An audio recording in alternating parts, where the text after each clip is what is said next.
is my big piece of advice if you're doing VCE Biology next year. So a lot of students, they see this overload of content. There's just so much information that VCE Bio teaches you. And even the textbooks, the videos, even the teachers, they teach you all of this content. And you are just confused when it comes to test day because you see the questions and they're not like what you learned. You think, I learned so much content, but why is the question talking about this random protein that I've never heard about, or this random cellular process that we didn't learn about it? What am I meant to do? I can't do it. I'll just skip it, right?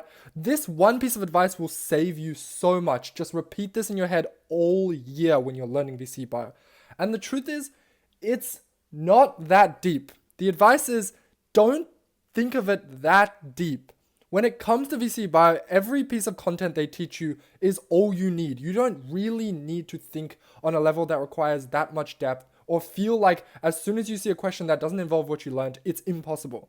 Because 99% of the time, it's literally just exactly what you learned, but they just tweaked a name.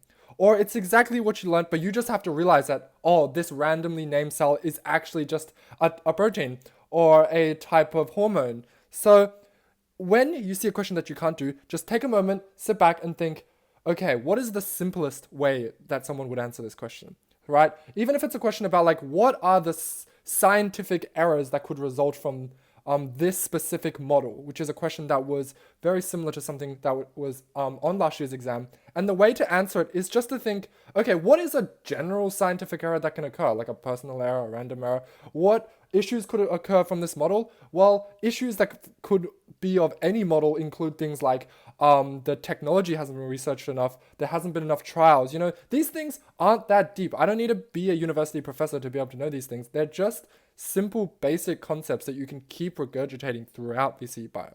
If you're looking for private VCE tutoring, there's no better place than HZ Tutoring, where we have the best tutors that we've handpicked for you, no stress.